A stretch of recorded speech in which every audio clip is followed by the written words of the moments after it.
A hush fell over the New York courtroom as the tall, immaculately dressed brunette stepped forward, eyes blazing with fury.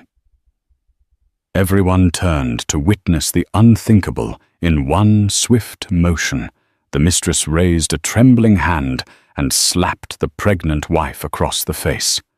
Gasps ricocheted off the paneled walls. The millionaire seated at the defense table in an Italian suit worth thousands shot to his feet.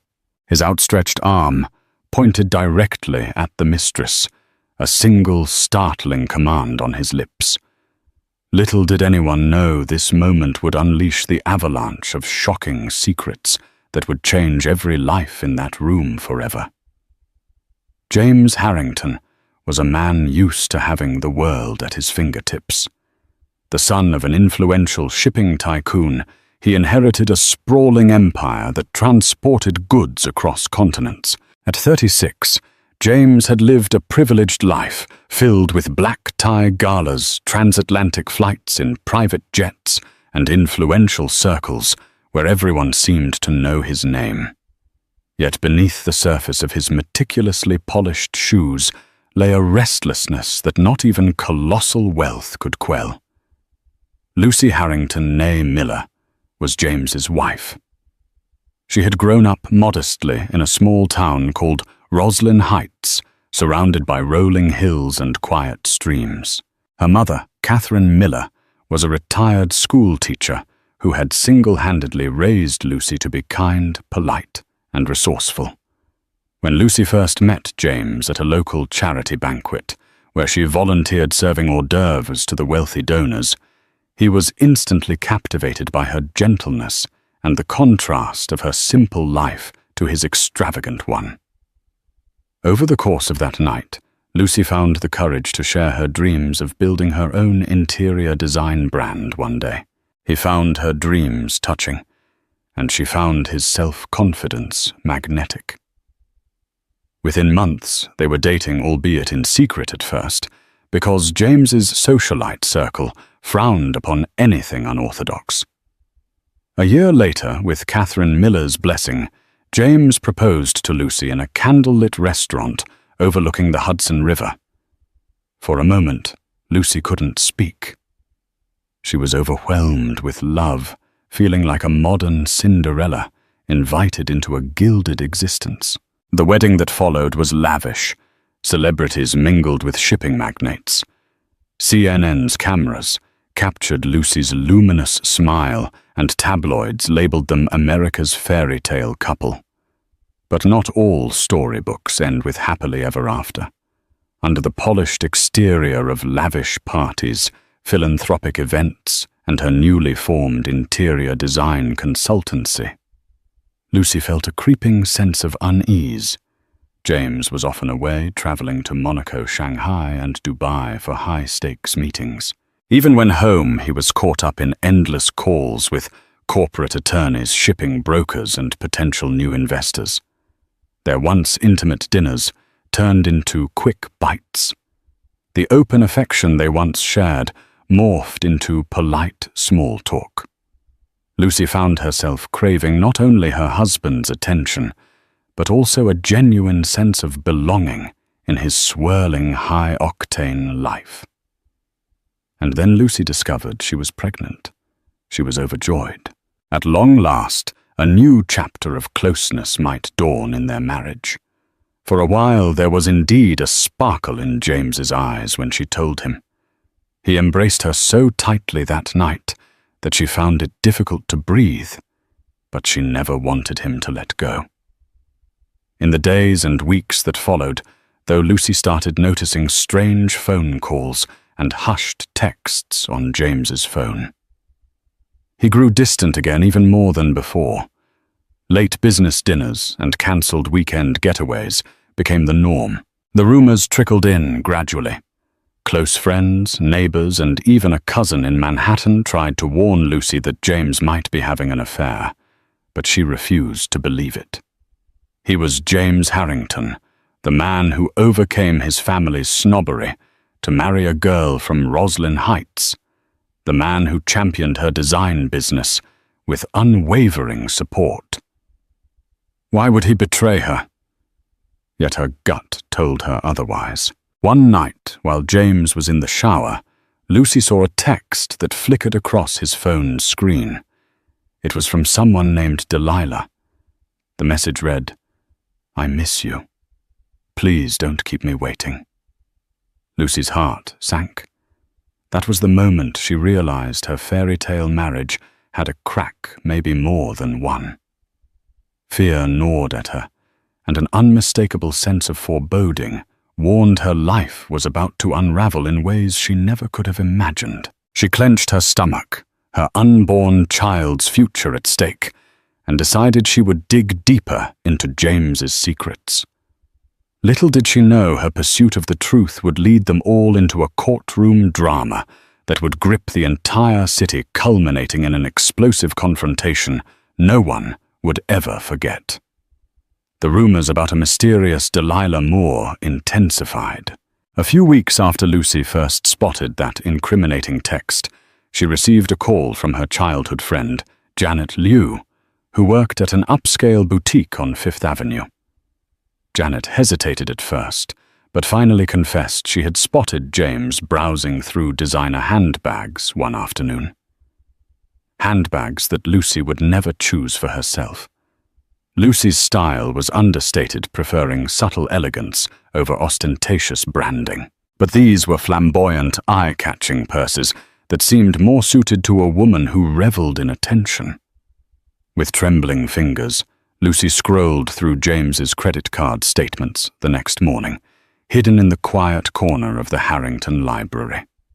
She discovered expensive purchases at jewelry stores, lingerie boutiques, and lavish restaurants she had never even heard of. Restaurants she certainly hadn't visited with him. A sense of betrayal stung her eyes and seared her heart. The magnitude of these hidden transactions made it undeniable. They weren't mere gifts for business associates or clients. They revealed intimacy and elaborate planning. In her attempt to keep the marriage from unraveling, Lucy confronted James diplomatically.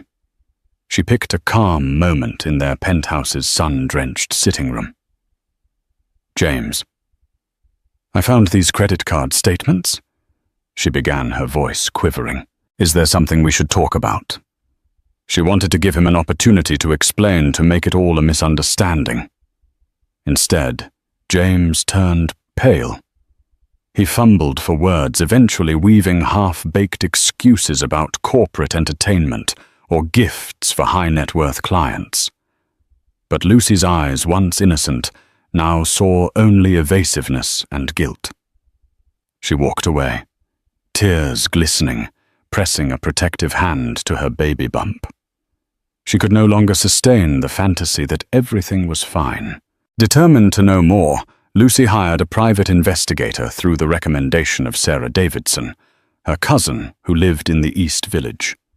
The investigator, a discreet professional named Peter Gallagher, had been used by other society women in precarious marital situations. He promised Lucy a thorough inquiry, cautioning her be prepared for whatever we uncover.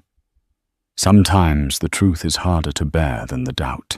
Within days, Gallagher's infiltration into James's life yielded results.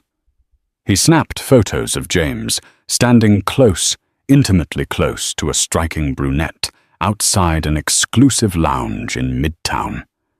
He also acquired old text messages that indicated emotional closeness, not just physical fling. The woman's name was Delilah Moore, a rising social media influencer. She prided herself on designer wardrobes, paparazzi photo ops, and a string of wealthy boyfriends. Yet with James, Delilah appeared to have found something different. A wealthy man with a global empire who was evidently willing to finance her whims.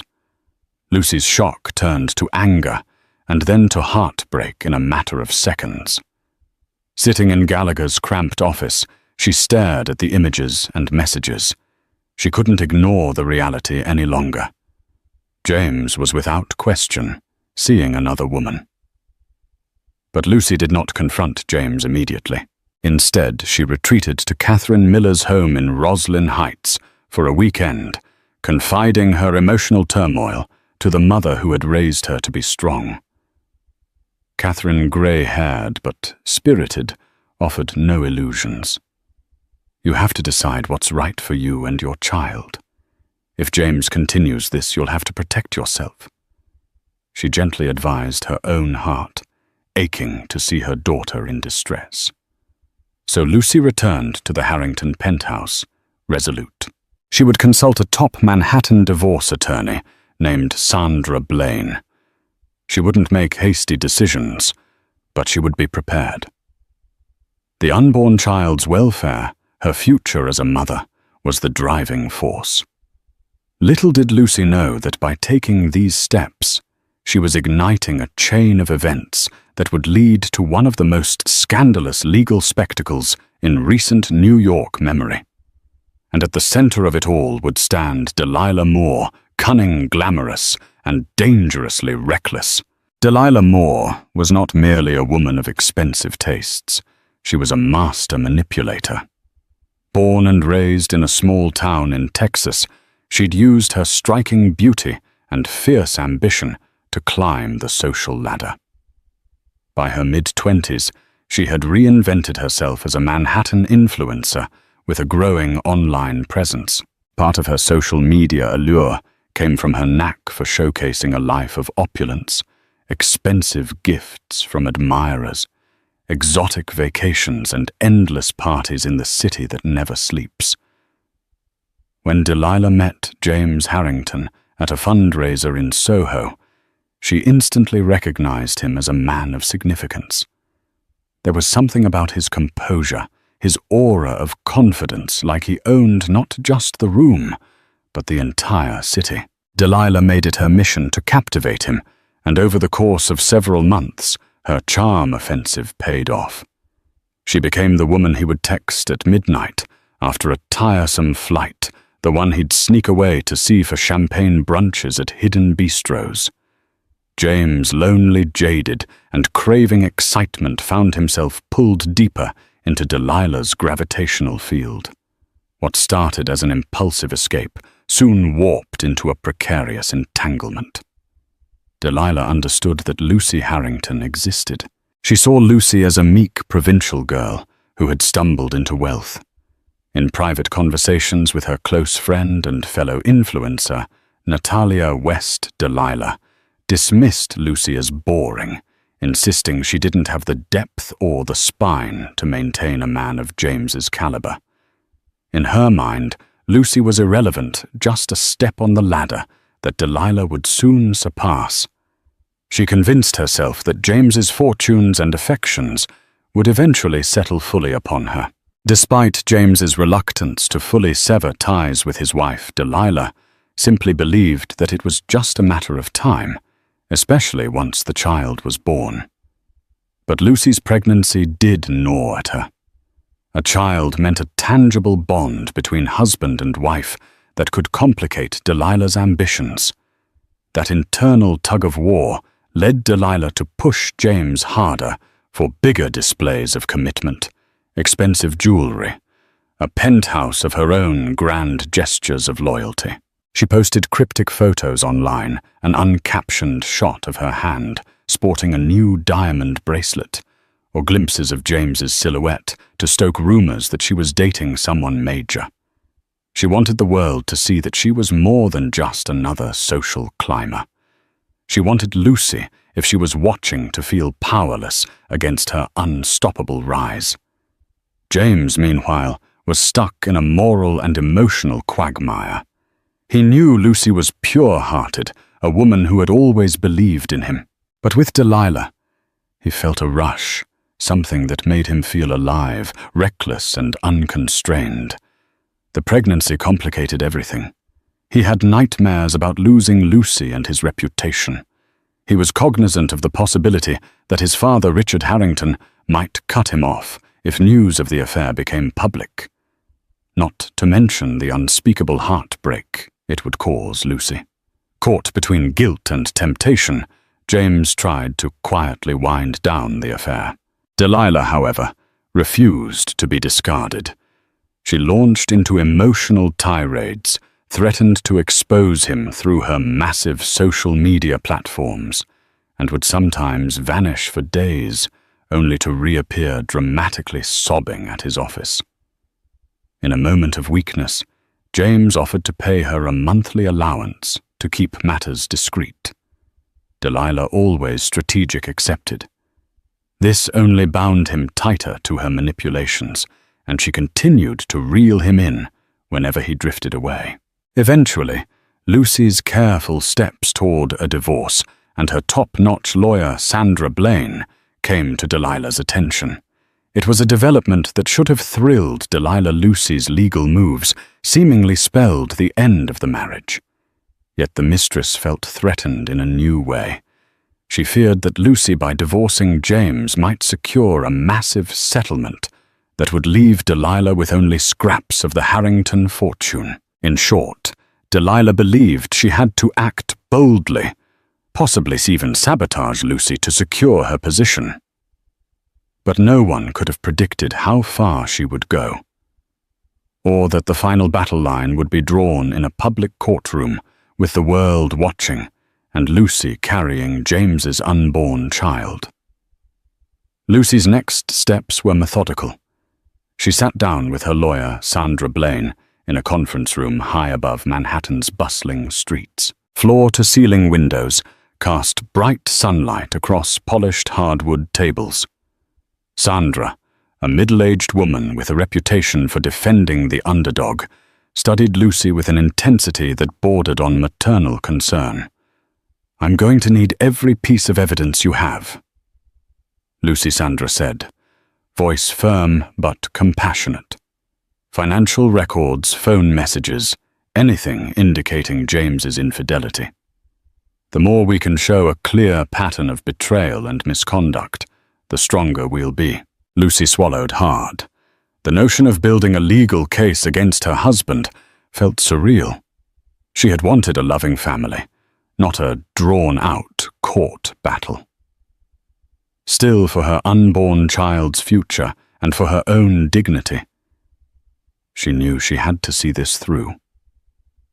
She handed Sandra a neatly organized folder of private investigator reports, credit card statements, and text transcripts. Sandra raised an eyebrow at the thoroughness. "You've done your homework," she remarked, flipping through photos of James and Delilah. Then she looked at Lucy's small baby bump and sighed. "I can't promise this will be easy." A week later, James Harrington was served with the divorce papers at his corporate headquarters. News of this embarrassing scene, a liveried process server handing over an official envelope in front of James's unsuspecting board members, spread through the corridors within minutes. It threw James into a panic. He hastened to call Lucy, begging for an in-person talk. The meeting took place at a discreet cafe near Gramercy Park. Lucy arrived alone, despite Sandra's advice to bring a witness or even the investigator for protection. James wore a dark suit tie, askew eyes bearing the weight of shame. He tried to apologize, dancing around direct admissions of guilt. But Lucy was unmoved. Too many tears had already been shed. "I never intended for it to go this far," James said, voice strained. "I just felt lost." Lucy, her eyes flashed with anger. "Lost? While I carried our child? That's what you call lost." He attempted to reach for her hand, but she pulled away. Lucy informed him that the next time they spoke would be through their respective lawyers. In the swirling Manhattan wind, with horns blaring and pedestrians brushing past, it struck James that he was on the brink of losing the one thing he never thought he'd lose: his family. As the days passed, the tension only escalated. Sandra Blaine filed a comprehensive petition for divorce, citing irreconcilable differences stemming from James's extramarital affair. At Lucy's insistence, the unborn child's interests were a focal point, child support, future care, and Lucy's rightful portion of assets. James's own attorney, Gerald Peters, an aggressive litigator known to represent billionaires, fired back with a counterclaim that attempted to limit Lucy's demands. The stage for a courtroom showdown was thus set. Unbeknownst to both Lucy and James, Delilah was busy forging her own plans. She had caught wind of the formal divorce proceedings from James himself and from the ever-churning rumor mill in her influencer circle.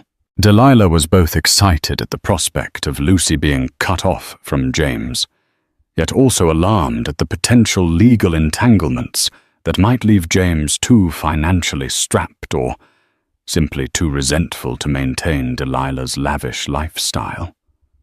The child complicated everything. Delilah soon realized she might need a bigger ace up her sleeve to maintain her hold on James, or to wrest more resources for herself in case he tried to break free. A single summons had ignited a swirl of depositions motions and hushed consultations in lofty law firm offices. Lucy, pregnant and emotionally battered, found herself forging a steely resolve.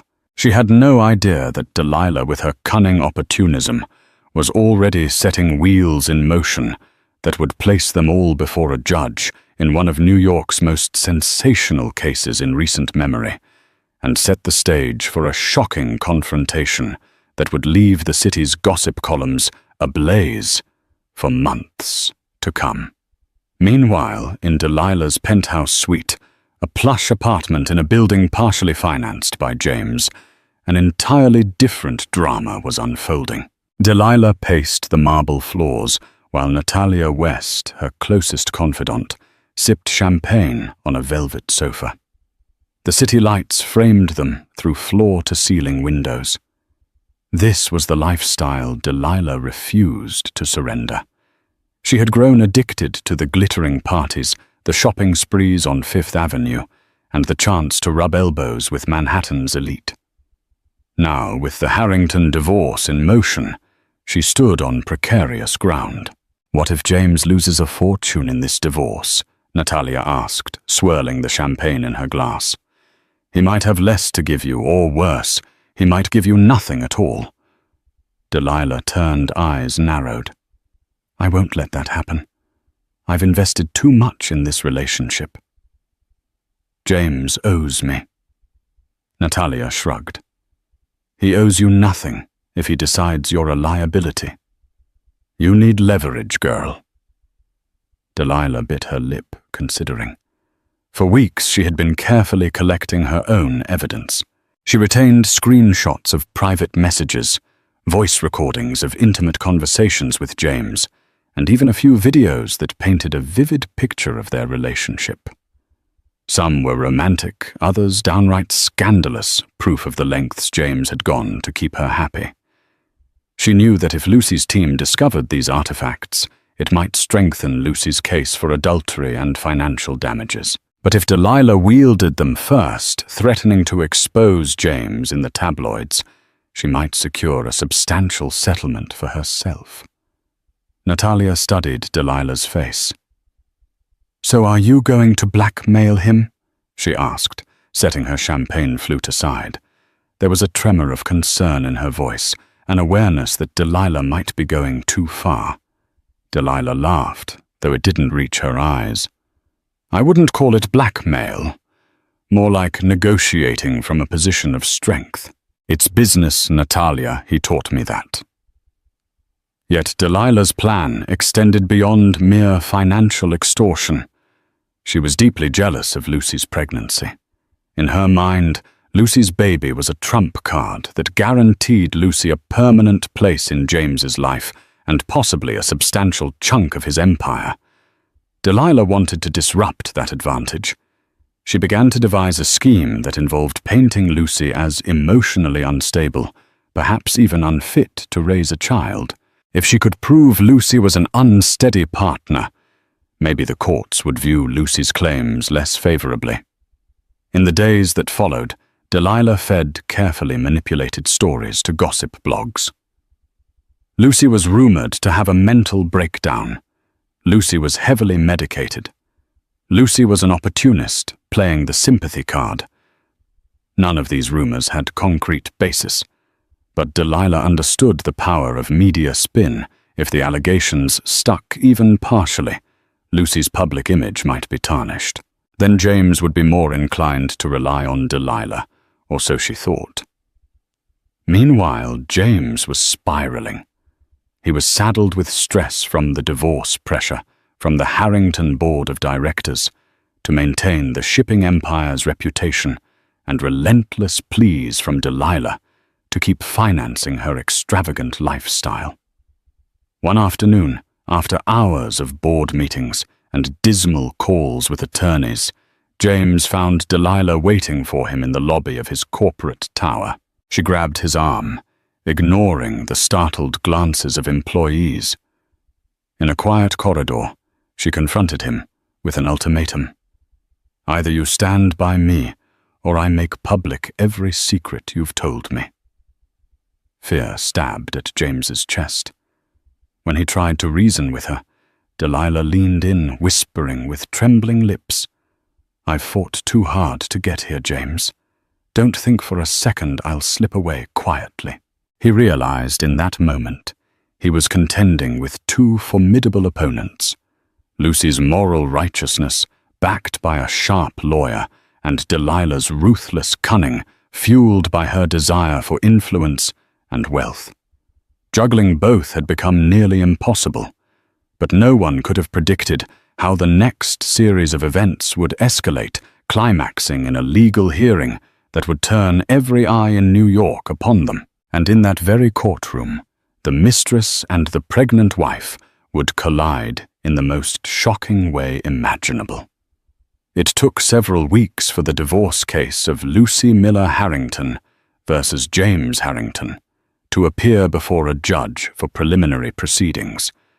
Both legal teams had filed motions, and the Honorable Jessica U. Friedman, a seasoned judge known for her no-nonsense approach, was assigned to oversee the matter in the Supreme Court of the state of New York. Court TV networks expressed interest given James's high profile, but Lucy's side tried to keep the proceedings as private as possible. Still, the tabloids were watching, and rumor had it, even Oprah Winfrey's team had taken notice of the salacious saga. On the morning of the hearing, Lucy dressed in a modest black maternity dress that discreetly hugged her growing belly. She arrived at the courthouse with her mother Catherine and her attorney Sandra Blaine in tow. The corridor was swarming with reporters. Flashbulbs and shouted questions followed Lucy as she walked with her chin lifted high, refusing to give them the spectacle they craved. Her heart pounded, but she was resolute. This was for her child. James arrived minutes later, flanked by his attorney Gerald Peters and two bodyguards. His normally composed posture seemed tense, weighed down by the day's gravity. The hush that descended among onlookers as he passed was telling. They expected drama, and drama was almost certain to come. And then a final figure entered, Delilah Moore, wearing a striking designer dress with a plunging neckline and towering heels. A hush of a different kind fell over the gallery as she sauntered down the marble hallway, making no attempt to hide her presence. A wave of murmuring spread. Why was she here? Her invitation to the hearing was unnecessary, but Delilah's intentions were clear. She wanted to insert herself into the narrative to stake her claim publicly. Inside the packed courtroom, the tension was palpable. Lucy sat on one side, James on the other, with Delilah just behind James. The attorneys took their places. Judge Friedman entered, robes flowing, and commanded the room to rise. Once everyone was seated, Friedman glanced through her notes, adjusting her reading glasses. I see we have a preliminary hearing regarding spousal support, child support, and certain injunction requests. Gerald Peters rose first to speak for James. He attempted to argue that Lucy was overreaching, requesting far more in financial compensation than was fair. He spoke in a measured tone, as if Lucy's emotional wounds were mere footnotes to a cold financial transaction. Sandra Blaine countered with unwavering logic. Lucy had a legitimate claim, given James's blatant infidelity and her reliance on his income throughout the marriage. She was also carrying his child, which necessitated further financial protection. As arguments flew back and forth, Lucy caught Delilah's gaze from across the courtroom. The mistress's eyes burned with something like triumph, as if every statement made Lucy appear smaller. The disquiet in Lucy's stomach doubled an unsettling swirl of anger and vulnerability. Judge Friedman called for a short recess to review documents. The tension in the room spilled into the hallway, where Lucy and Catherine huddled with Sandra discussing strategy. James retreated to a corner, with Gerald Peters looking fraught. Delilah, however, chose to confront Lucy directly, stepping away from James's side. "Enjoying all the pity looks you're getting." Delilah sneered at Lucy, her voice low but venomous. Lucy froze. It took every ounce of her composure not to lash out. Catherine moved protectively closer to her daughter, but Delilah shrugged off the older woman's disapproval. "It's about time James found someone more in line with his lifestyle," she hissed, voice dripping with arrogance. Lucy, fury and heartbreak mingling in her chest, simply muttered, "Have some respect. I'm carrying his child." Delilah scoffed, glancing at Lucy's baby bump. "That won't keep him tied to you forever." The tension was electric, but no one dared believe it would escalate to physical violence, at least not yet. When the bailiff announced the resumption of the hearing, everyone filed back into the courtroom. Had Lucy known the storm that was about to break, she might have asked for more than just her mother by her side. The seeds of chaos had already been sown, and in a matter of minutes they would bloom into an incident that would leave the entire room stunned. The hearing reconvened, with Judge Friedman methodically reviewing the parties' arguments. She asked James a few pointed questions regarding the discrepancy in financial disclosures, some of which alluded to expensive gifts, suspiciously absent from his official statements. James stumbled through half-truths. Delilah, from her seat behind him, fidgeted uneasily. She shot daggers at Lucy whenever the conversation veered toward James's expenditures on an unnamed individual. Lucy struggled to maintain her composure, her hands clasped protectively over her belly, trembling with a mix of anger, stress, and maternal instinct. She forced herself to breathe evenly, to remind herself that she was here to protect her child's future. Judge Friedman closed a folder with a decisive snap. "I'd like to make a preliminary ruling on spousal support, pending further depositions." The next words could determine Lucy's immediate financial stability. For Delilah, they might represent the next step in losing or retaining her golden goose. Before Friedman could continue, Delilah stood an absolute breach of courtroom decorum. "Your Honor," she said, in a tone that was half desperation, half bravado, "I think you deserve to know the truth about Lucy Harrington, about her mental state." Gasps erupted from the gallery. Even the bailiff took a step forward, arms crossing, ready to escort Delilah back to her seat. Judge Friedman's gavel slammed. "Sit down. You're not a party to this hearing. Another outburst and I'll hold you in contempt," she warned, eyes flashing with authority. But Delilah, either emboldened by her own indignation or high on adrenaline, ignored the order. "Lucy doesn't deserve a dime," she hissed, now pointing a manicured nail at the pregnant wife. "She's been emotionally manipulating James for years. Using this child as leverage to Friedman, banged the gavel again. "Order bailiff, remove Ms." That was when Lucy, driven to the breaking point, rose from her seat. "How dare you?" she said, her voice shaking. She gripped the edge of the table for balance. "I've loved James since before he was showering women like you with gifts." I was with him when she never finished. In a blinding, shocking moment, Delilah lunged forward, crossing the short distance between them. Her open palm cracked across Lucy's cheek. The impact was so sharp that the entire courtroom seemed to gasp in unison. The pregnant wife staggered backward, nearly losing her balance, instinctively pressing a hand to her face. Chaos broke out instantly. Catherine shrieked. Bailiffs and lawyers scrambled.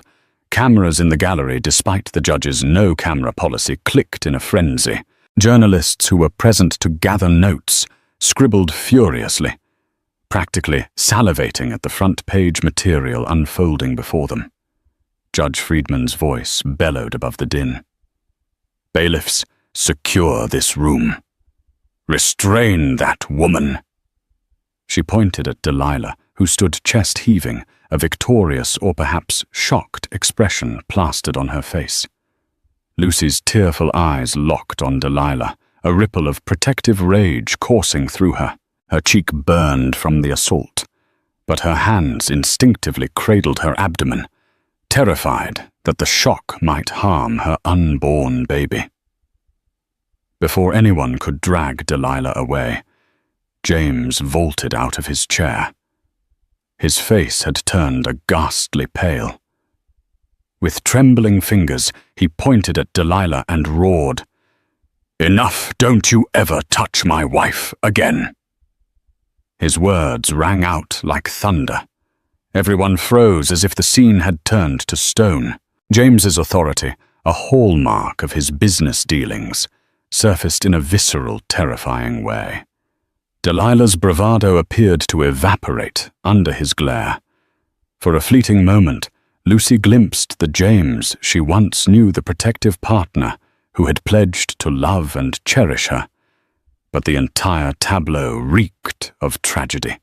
Lucy was battered, Delilah was raging, and James was stuck in between a once powerful man, undone by his own choices. With adrenaline still pounding in everyone's veins, bailiffs finally subdued Delilah. Judge Friedman ordered the courtroom cleared, reporters ushered out. In an instant, the hearing devolved into chaos, overshadowed by the scandalous physical assault. And the city would soon buzz with the news, "Mistress slaps pregnant wife in court." But then the millionaire stands and points at her. The tabloids would feast on this event for days, twisting every angle, while Lucy James and Delilah faced the aftermath of a line crossed, one that might never be uncrossed. The courtroom melee triggered a domino effect of repercussions. Within hours, headlines blared across major outlets and social media. Harrington Court brawl, mistress attacks pregnant wife. News anchors on local stations dissected every second of the incident, and the footage, though partially banned from official recording, somehow leaked online via a smartphone video. The internet erupted with commentary.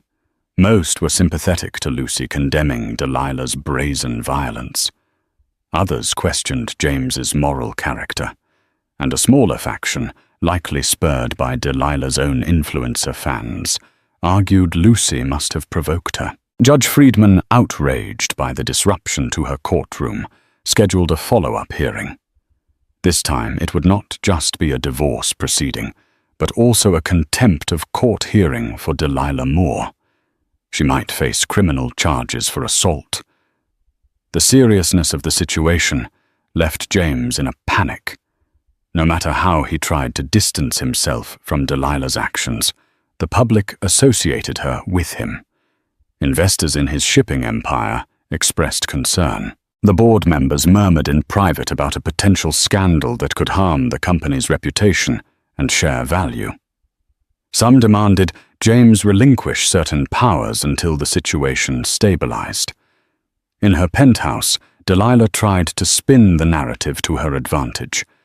She posted an emotional video to her social media accounts, her mascara artfully smudged, claiming she had been pushed to her limits by Lucy's alleged verbal harassment. Many viewers saw through the facade. Major media outlets invited her for exclusive interviews, but after conferring with her attorney, she declined, aware that any public statement could further incriminate her.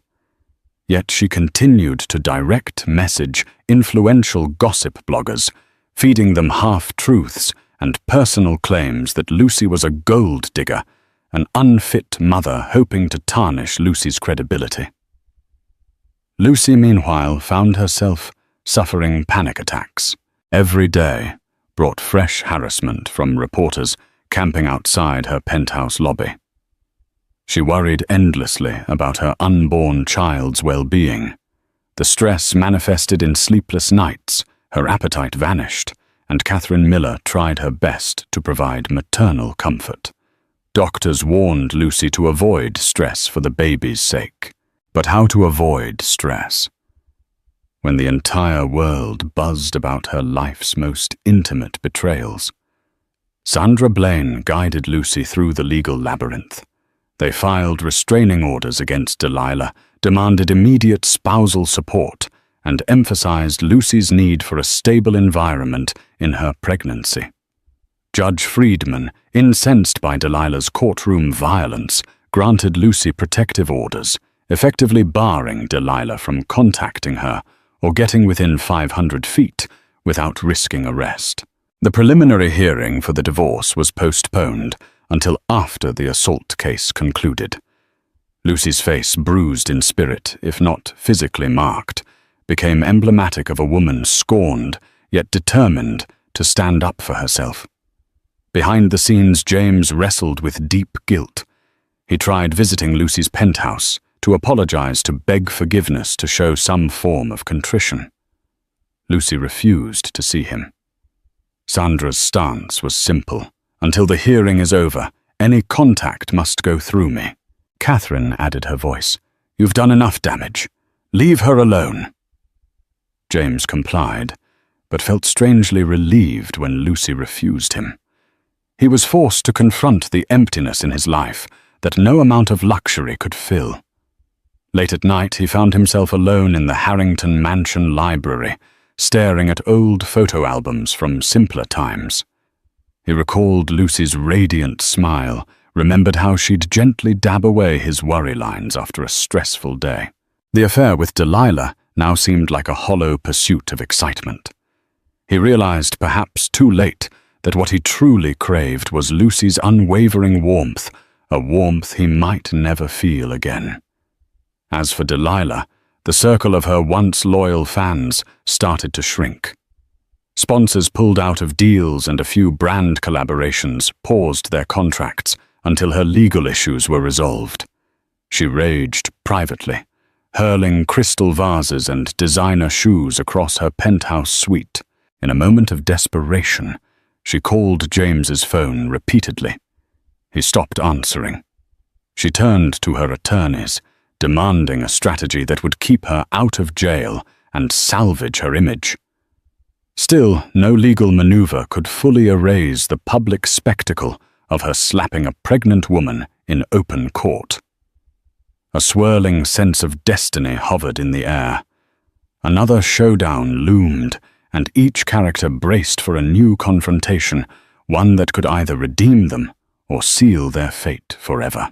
2 weeks later, Judge Friedman convened a closed hearing to address the assault charges and to move forward with Lucy's divorce proceedings. The fiasco had garnered too much media frenzy, so Friedman insisted on minimal attendance, the parties their attorneys, and a small security detail. In an unusual step, Friedman granted Lucy's request to have her mother Catherine present for emotional support, given Lucy's advanced pregnancy and the trauma inflicted upon her. The tension was thick enough to cut with a knife as Lucy and her team entered the courtroom. James was already there, shoulders slumped. Delilah sat a few rows behind him, her usual flare, subdued eyes darting anxiously. She wore a simple dress, presumably to appear more demure in the judge's eyes. Her lawyer, Ellis McKnight, whispered instructions, reminding her to maintain composure. When Friedman took the bench, the gavel's echo resounded. She wasted no time. "Moore, you stand accused of contempt of court and assault." "How do you plead?" Delilah's attorney quickly interjected. "Not guilty, Your Honor." She acted in self-defense after being antagonized. Lucy's jaw tightened. Self-defense. She could hardly believe the audacity of that claim. Friedman's glare told Delilah to tread carefully. Turning to Lucy's attorney, Friedman asked if Lucy wanted to press criminal charges. Sandra Blaine glanced at Lucy for confirmation. Though Lucy loathed Delilah, she chose not to push for the harshest route. "We'd prefer a plea agreement," Lucy whispered to Sandra. She had no desire for a grueling criminal trial. Her main concern was ensuring safety for herself and her child. Blaine relayed Lucy's stance, and Friedman nodded. "I'll grant you that Friedman said, but Ms. Moore's conduct remains abhorrent." She fixed Delilah with a stern stare. "I'll not tolerate violence in my courtroom. Depending on your actions today, I'll decide whether further penalties are warranted." Friedman then shifted focus to the divorce settlement. Using the evidence Lucy had provided, she was inclined to grant Lucy a substantial sum for spousal support and future child care. James's indiscretions loomed large in Friedman's mind. She indicated that Lucy deserved more than standard alimony given James's empire and her need to raise his child. Delilah's outburst had done Lucy's case a strange favor by evoking sympathy and disgust over James's tangled affair. Gerald Peters sighed, mustering a stoic defense on James's behalf. He tried to argue that Lucy was capable of earning her own living, pointing out her budding design consultancy. Friedman silenced him with a single upraised hand. "A child is involved, Mr. Peters. This is non-negotiable." Then came the moment James had dreaded. Friedman demanded to know whether he intended to continue supporting Delilah financially or otherwise after the divorce. The question hung in the silent courtroom. Eyes flickered between James and Delilah. Lucy's heartbeat thundered in her ears, unsure what he would say. James inhaled a shaky breath. "Your Honor, I intend to end our arrangement permanently. I recognize that this affair caused harm to my wife and unborn child. I have no intention of further entanglements." The words fell like stones in the hushed space. A flicker of hurt crossed Delilah's face, quickly replaced by rage. At Friedman's instruction, James produced a formal statement terminating any financial assistance to Delilah beyond an agreed-upon lump sum to cover her attorney fees and help her relocate. Delilah's attorney tried to negotiate, but Friedman's patience wore thin. "Ms. Moore is lucky not to be jailed," Friedman intoned. "She assaulted a pregnant woman in my courtroom. One more word on the matter, and I'll have you all removed." Lucy's eyes filled with tears of relief. She wasn't gloating. She was just exhausted. She realized that for better or worse, James had made a definitive choice. Friedman then finalized a tentative divorce decree awarding Lucy adequate spousal and child support, pending a full financial review. The child would remain under Lucy's sole custody once born, though James would have visitation rights if he met certain conditions. As Friedman pounded the gavel to close the session, Delilah bolted from her seat, ignoring the hush that fell. She glared at James, her eyes brimming with unspent fury, and then whipped around to face Lucy.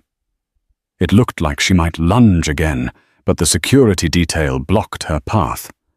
Her voice, trembling, spat out, "You'll regret this." With that, she stormed out, her heels echoing down the corridor, leaving James staring hollowly after her. Friedman, exhaling, said, "We're done here. Good luck to all parties." The weight of the judge's words hung in the air. In the aftermath, Lucy felt a surge of emotion, relief, sadness, even a pang of pity for the destructive path Delilah had chosen. But the drama was far from over. Even with a settlement in hand, Lucy sensed that her future would be complicated by the scars of betrayal. Yet for her child, she vowed to stand strong, no matter what storms might come next. The weeks following the closed courtroom hearing felt like the gentle hush after a violent storm. For Lucy Harrington, the silence wasn't empty, it was sacred. Though the tabloids still buzzed with sensational headlines, the intensity of the spotlight had dimmed slightly, thanks to Judge Friedman's firm restrictions and the temporary restraining order filed against Delilah Moore. For the first time in what felt like years, Lucy could breathe. With Catherine's ever-present support, Lucy poured herself into preparing for the final stages of her pregnancy. She met regularly with Dr. Eliza Hartman, a renowned obstetrician specializing in high-risk and high-stress pregnancies. Dr. Hartman, calm and steady, reassured Lucy that she was doing everything right and that stress management, though difficult, was just as vital as nutrition or rest. Lucy began incorporating long walks, prenatal yoga, and journaling into her routine. She clung to every kick, every flutter inside her belly. Like a silent promise, something beautiful was coming. Something worth every ounce of pain she had endured. Meanwhile, the storm James had sown swept through his own life like wildfire. Though he managed to stay on the board of Harrington Global, the board of directors demanded he step down as CEO, citing a need to preserve public trust and corporate integrity. His replacement, a longtime COO named Meredith Lane, assumed leadership to stabilize investor confidence. James, stripped of his title, and the illusion of invulnerability, retreated from public view and began the painful work of reflection. He wrote Lucy letters, long, soul-bearing letters. In them, he admitted fault, recounted the shame he felt for succumbing to vanity and thrill, and expressed a desire to be a better man and father.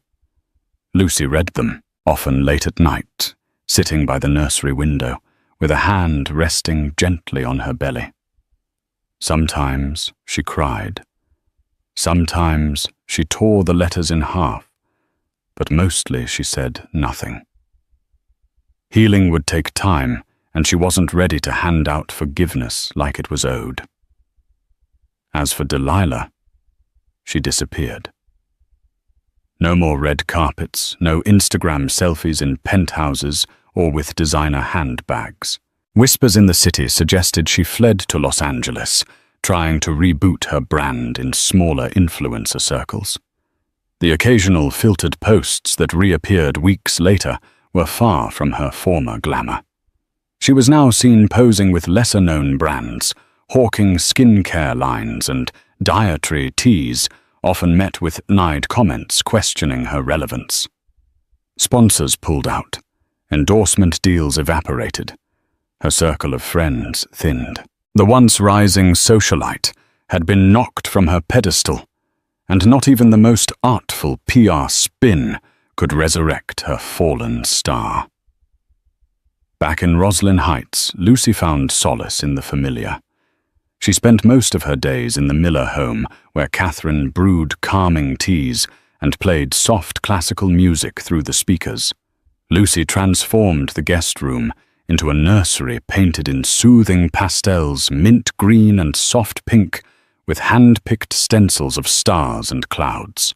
Each evening she'd sit in the rocking chair by the crib, rubbing her belly, reading children's books aloud, creating a world of warmth for the little girl who would soon arrive. Then one afternoon, A knock echoed through the modest house. The caretaker opened the door, his expression unreadable. "Mrs. Harrington, it's James. He's here." Lucy looked up from the baby mobile she'd been assembling. A silence passed between her and Catherine, who instinctively stood up, ready to shield her daughter. But Lucy held up a hand.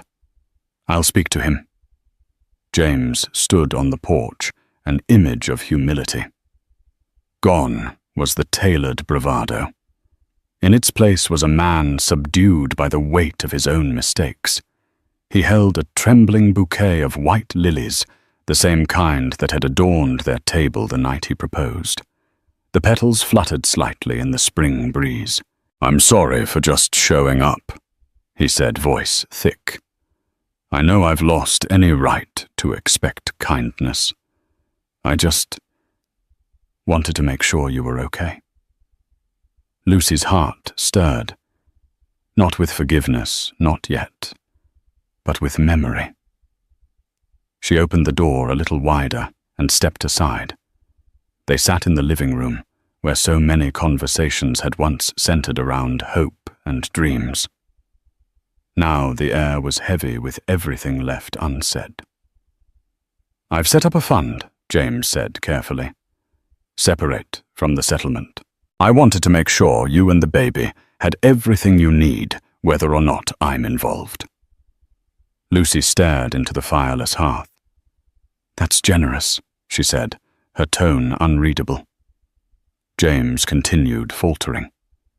"I know I can't undo what I've done, but if there's any chance, any way I can be part of our daughter's life, I'll do whatever it takes." Lucy was quiet. She thought of Delilah, of the slap of the courtroom, of every lie that had chipped away at her trust. But she also thought of the baby's heartbeat and the longing in her child's future for a father. "I don't know what the future holds," she finally said. "But I know she deserves a father who shows up. Not just when it's easy, not for appearances, but every day." James nodded almost reverently. "I will. I promise."